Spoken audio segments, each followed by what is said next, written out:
Halo, ketemu lagi dengan saya di kuliah manajemen proyek.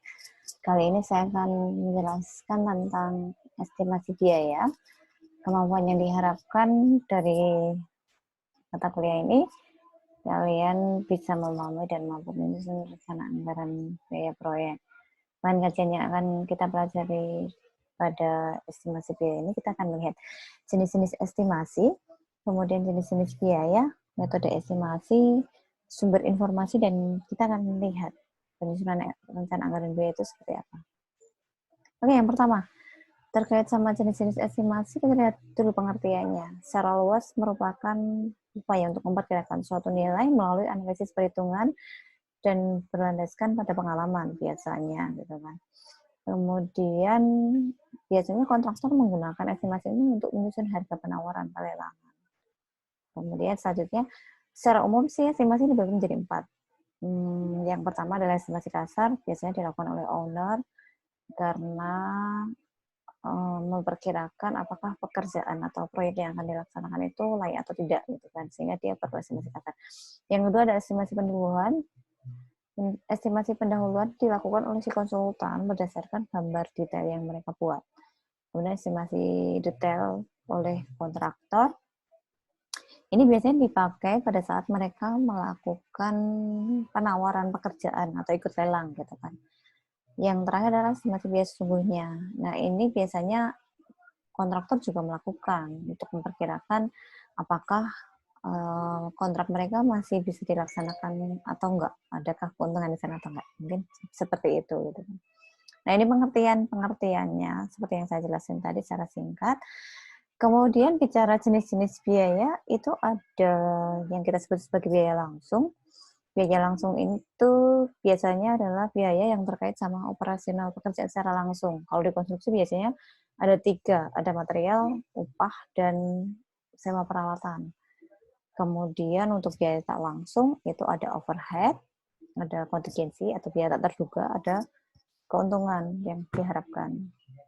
Nah, nanti detailnya bisa dibaca dari berbagai sumber referensi. Nah, kita akan lihat nih perhitungan biaya langsung. Yang pertama adalah bahan bangunan. Biasanya untuk menghitung biaya langsung mengenai bahan bangunan itu perlu diperhatikan yang pertama adalah bahan sisa yang terbuang atau waste. Kayak misalnya nih pasir itu pasti akan ada beberapa bagian yang terbuang, tidak persis volumenya adalah fix segitu terus, gitu kan, ketika kita memesan. Kemudian harga loko itu harga dari distributor aslinya, gitu kan, atau dari sumbernya. Kemudian harga yang terbaik yang memenuhi syarat bestek. Dan yang terakhir atau keempat adalah bagaimana cara pembayaran kepada suppliernya. Jangan-jangan harus dibayar di muka, padahal proyek kita belum dibayar. Itu terkait sama biaya langsung. Kalau biaya langsung terkait sama upah, biasanya dihitung apakah upah itu dibayar harian atau kurungan, gitu kan. Sehingga kita perlu memperhitungkan biaya langsung yang harus kita keluarkan pada saat pelaksanaan proyek nantinya, gitu kan. Kemudian tarif upah ini juga perlu diperhatikan karena mempengaruhi beberapa faktor dan kapasitas kerja juga. Selain itu juga apakah buruh dan mandor itu dapat diperoleh dari sekitar enggak, gitu kan. Karena kalau enggak berarti biaya upah itu harus ditambahkan dengan biaya transportasi atau mengangkut mereka ke lokasi proyek. Selain itu juga upah ini perlu memperhatikan undang-undang perburuhan. Jadi tidak boleh berada di bawah UMR biasanya dan sebagainya. Yang ketiga, biaya langsung terkait sama peralatan. Biasanya ini terkait sama peralatan-peralatan yang kita sewa, gitu kan. Apakah ada operator yang menjalankan alat tersebut atau tidak, atau ada overhead atau biaya operasional untuk peralatan tersebut atau enggak, itu juga harus diperhatikan. Selain itu juga bunga investasi ya, depresiasi, reparasi besar, dan sebagainya. Sehingga ketika kita menyewa alat itu, sebaiknya memang memperhatikan berbagai hal, sehingga ketika kita menyewa alat benar-benar adalah biaya sewanya fix, tidak berubah lagi. Oke, kalau biaya tidak langsung, yang pertama terkait sama overhead proyek. biasanya ini terkait sama biaya personil di lapangan. Kemudian fasilitas sementara di proyek. Mungkin sudah pernah belajar tentang bangunan sementara yang ada di proyek seperti gudang atau penerangan, pagar, komunikasi, transportasi, dan sebagainya. Kemudian overhead ini juga terkait sama bank. Biasanya terkait sama bunga, pajak, dan sebagainya. Kemudian peralatan-peralatan kecil yang umumnya habis terbuang sampai selesai.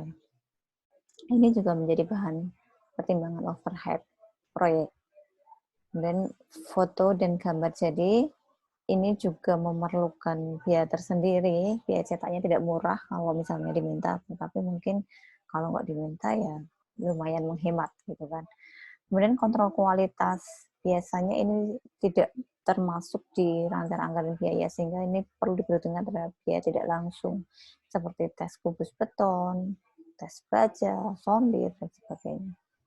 Dan rapat-rapat dan biaya-biaya survei atau pengukuran ini tidak pernah ada di rencana anggaran biaya secara langsung biasanya, sehingga mereka harus diperhitungkan di biaya tidak langsung. Selain itu ada overhead kantor, merupakan biaya untuk menjalankan suatu usaha. Biasanya terkait sama sewa kantor, kalau misalnya nggak punya kantor. Bayar listrik, bayar telepon, bayar internet, dan sebagainya. Nah, biasanya semua biaya itu merupakan biaya yang harus dikeluarkan oleh si kontraktor maupun penyedia jasa, gitu kan. Nah, jika pengeluaran tersebut sudah dikeluarkan, terus ternyata ada sisa, ya itulah keuntungan yang bisa diambil oleh si penyedia jasa tersebut. Oke, metode estimasi keseluruhan biaya konstruksi merupakan analisis perhitungan terhadap 5 unsur utama.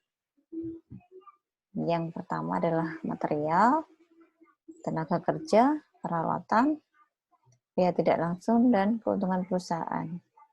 Tadi kita sudah belajar tentang material, tenaga kerja, peralatan, dan biaya tidak langsung. Jangan keuntungan perusahaan, biasanya kalau dulu masih diizinkan untuk mencantumkan keuntungan perusahaan 10%, 10 atau 15%. Sekarang nggak boleh, sehingga keuntungan perusahaan juga sudah harus kita perhitungkan dalam menentukan harga satuan pekerjaan dalam menyusun rencana anggaran biaya.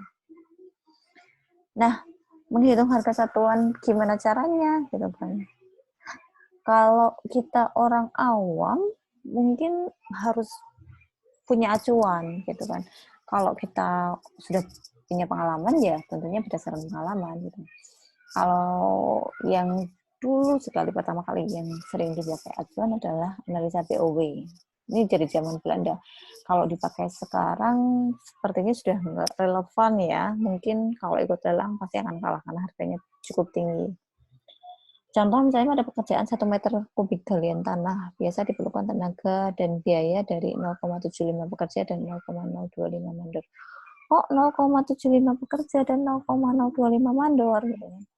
Nah ini itu diperhitungkan dalam 1 meter kubik gitu. Padahal satu hari mungkin pekerja itu bisa mengerjakan kurang lebih misalnya nih 7,5 meter kubik gitu kan. Oh jadi seharinya 0,75 pekerja. Gitu.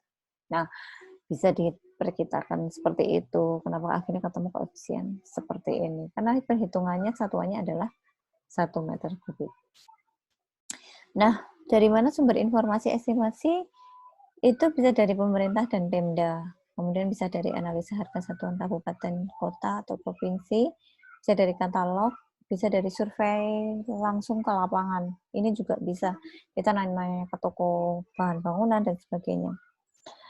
Oke, ini terkait sama sumber informasi estimasi. Terus kemudian harga satuan pekerjaan itu analisa seperti apa gitu kan. Nah, ini bisa metodenya bisa menggunakan BOW, bisa SNI, bina marga, bisa cara modern. Ini bisa kita lakukan berdasarkan pengalaman. Kalau kontraktor-kontraktor besar, terutama BUMN, biasanya mereka punya standar sendiri yang mereka pakai. Bisa dari gabungan dan pengalaman. Nah, biasanya penawaran yang diajukan kontraktor dalam tender pada dasarnya berupa rencana anggaran biaya yang lengkap. Komposisinya apa? Kalau bicara RAB yang lengkap itu, Yang pertama ada rekapitulasi, kemudian ada rincian RAB. Rincian RAB tanpa harga yang isinya cuma volume biasanya kita sebut sebagai bill of quantity atau BOQ. Kemudian analisa harga satuan pekerjaan. Nah, ini biasanya kita sebut unit cost. Dan yang terakhir adalah daftar harga satuan bahan dan upah. Bandanya seperti apa? Kita lihat. Ini rekapitulasi. Ini contoh pembangunan gapura. Ini tutorialnya bisa kalian lihat di video satunya lagi terkait sama panduan penyusunan rencana anggaran biaya pada bangunan sederhana. Jadi ini ada pekerjaan pembangunan gapura dengan 5 komponen pekerjaan utama: pondasi, struktur beton, plesteran, kubah, dan catatan. Kemudian ini rekapitulasinya, ini rinciannya. Tadi ada pekerjaan struktur beton, itu terdiri dari kolom, balok, plat beton. Plesteran itu ada plesteran acian, kewenangan, dan pekerjaan catatan. Kok cuma 3 gitu kan? Coba kita lihat lagi. Ini ada tulisan pondasi dan kubah lamsam. Jadi kalau lamsam tidak diperhitungkan terhadap harga satuannya. Jadi nggak dihitung per harga satuan pekerjaan. Mereka ibaratnya kalau dibilang sederhananya adalah diborongkan atau dikerjakan oleh subkon lain. Ini rinciannya. Kemudian rincian tersebut diperoleh dari mana? Diperoleh dari harga satuan pekerjaan ini masing-masingnya. Tadi kan ada pekerjaan beton, itu ada pembesian, ada cetakan, ada beton. Detailnya lagi ini lebih detail. Jadi ada pekerjaan pasang beton, itu ada pembesian dengan besi, ada cetakan beton dengan papan, ada 1 meter kubik beton. Jadi ini analisanya, dapatnya dari mana? Ini kebetulan dari SNI tahun 2002 ya. Kalau SNI yang terbaru, saya lupa tahun berapa ya. Kebetulan ini sudah lama sekali, tapi untuk contoh pengerjaan saja mungkin nggak masalah ya. Jadi ini SNI-nya sudah lama sekali. Mungkin sudah sangat berubah koefisiennya. Harganya juga. Jadi harga ini diperoleh dari sini, harga satuan upah dan bahan. Contoh misalnya ini pekerja 50.000. Di sini kita masukkan pasti pekerjanya 50.000. Untuk harga mandornya 70.000. Di sini 70.000. Koefisiennya ini given dari analisa harga satuan yang kalian jadikan acuan. Yang kebetulan di sini ada SNI tahun 2002. Nah, inilah tadi komponen dari rencana anggaran biaya, ada rekapitulasi, ada rincian RAB, ada analisa harga satuan pekerjaan, dan ada analisa harga satuan upah dan bahan. Oke, ini sedikit ulasan tentang rencana anggaran biaya terkait sama mata kuliah manajemen proyek dengan materi estimasi biaya. Terima kasih sudah menyimak video ini. Silakan mengikuti detail dari penyusunan rencana anggaran biaya yang saya tampilkan ini di video satunya lagi. Oke, sampai jumpa.